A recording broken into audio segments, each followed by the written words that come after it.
President Trump was very clear when he imposed the tariffs on Canada and Mexico that they needed to do something dramatic to stop the flow of illegal migrants coming into our country, the flow of fentanyl coming into our country, the human trafficking. That has been the primary and overarching concern. And I've made it clear to the people that reached out to me from both nations that it's clear there's something they can do about it. They need to step up, and frankly, they have. President Trump was clear about what he wanted to see happen, and the Mexican government and the Canadian government are both stepping up to stop the flow of fentanyl, to address issues at their border, to maintain border security on their side, and to be better partners. That's what he's trying to accomplish, and I think that's what he's achieved. Well, you're, of course, a former diplomat, Senator, as you represented the United States as our ambassador to Canada. So it gives you to Japan. Forgive me. We've been talking about Canada a lot here. Oh, I know. In that period of time, though, that gave you a unique view on these issues that maybe not all lawmakers have. Are tariffs or threats of tariffs the new form of diplomacy in this administration? Well, Joe, this is an important piece of context. We've talked about it before, but the United States has basically the lowest trade-weighted tariffs in the world. Access to our markets has been extraordinarily easy. There's an historic reason for this for countries like Japan, countries in Europe whose economies were devastated after World War II. We aggressively made our economy open to them so they wouldn't turn toward communism and socialism. But we should have time limited that. We should have put some sort of GDP per capita limit on it, because what we have now are extremely unfair and non-reciprocal trade terms with many of our trading partners. President Trump has been clear. He's just trying to bring reciprocity to bear, trying to get us to the table with an even deal. A lot of these countries that don't want to address this do so because they have a better deal now than we do. We're going to fix that. President Trump has been clear about it, and I'm very pleased to see him take decisive action in that regard.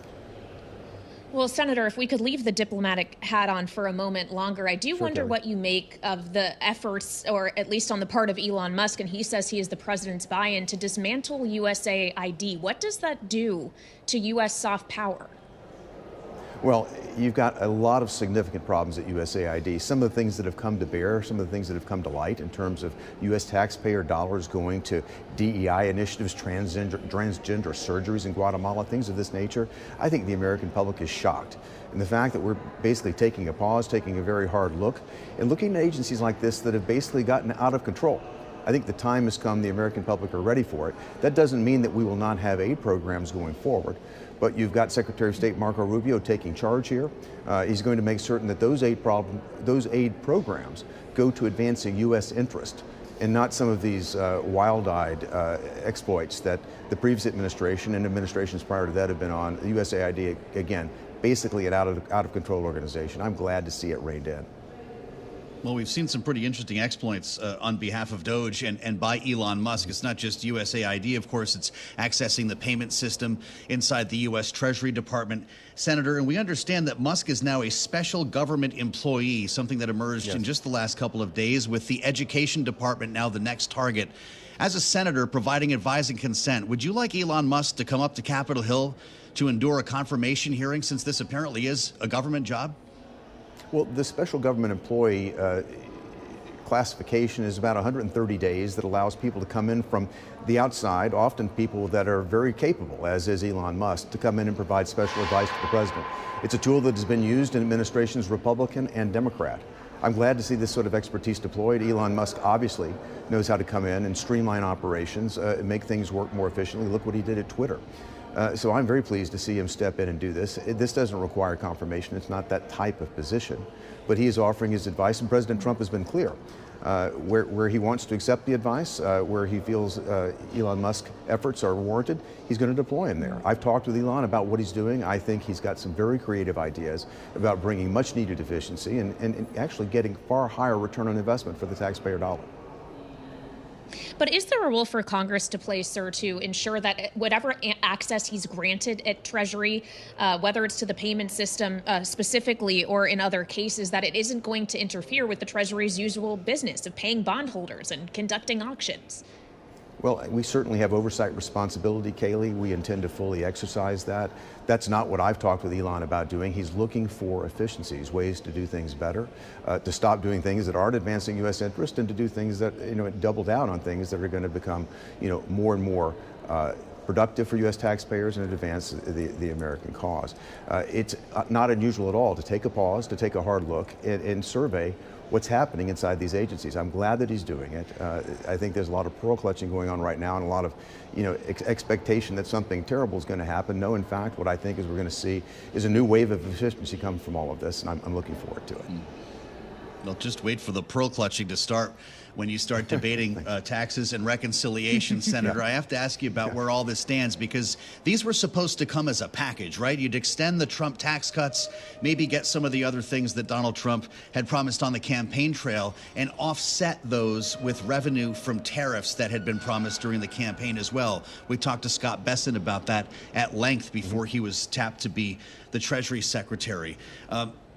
With tariffs put aside here, you still have to have a debate over taxes. And as the House drags its feet on this, I wonder if the Senate and your new leader in John Thune might help to lead the way. What's about to happen? Well, Joe, I met with John Thune last night. A group of us did. We're continuing to advance the ball on this very subject.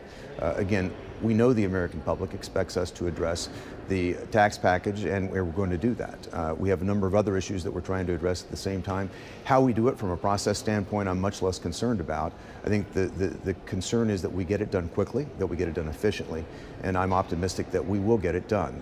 Despite the procedural back and forth between the House and the Senate, we're going to get it done, and we're very focused on it. Senator, I'd like to talk about something else you're looking to get done in the Senate, and that's new stablecoin legislation you've introduced alongside Senators Lummis and Gillibrand, calling it the Genius Act. And I do wonder about the timeline here. Is it your intent that this legislation be pushed through before broader market structure legislation, for example, that may work its way through both the banking and ag-oriented committees in both chambers? Sure, and Kayleigh, I'll add Senator Tim Scott, the chair of the Banking Committee, is on this legislation with us. We're very excited about it. This is the first step, and we're going to do this first before we get to broader market structure. But it's going to enable us to take a very positive step in the direction of ensuring that the United States is a positive environment for cryptocurrency technology. Stablecoins is one of these issues that I think the United States can be a leader on. It's time for us to do so. Look, there's roughly $28 trillion worth of stablecoin transactions taking place right now across the world. We need to be a leader here in America. This legislation allows us to do that. And I'm extraordinarily optimistic that we're taking that lead. It's going to open the door for many other positive things in the industry. And I'm so excited to have my colleagues on both sides of the aisle join me here. This is going to be an important first step to opening up the market here in America.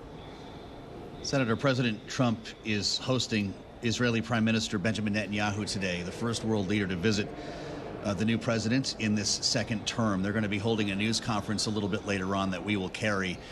If you could put your diplomatic hat back on and explore what these two are going to be talking about when it comes, number one, to a phase two and a ceasefire, but maybe more importantly, this report by the New York Times today that Iran is developing plans for a faster, cruder weapon based on intelligence here in the United States. There are some who suggest this is the time now to preemptively strike Iran while it's on its heels. Are you one of them?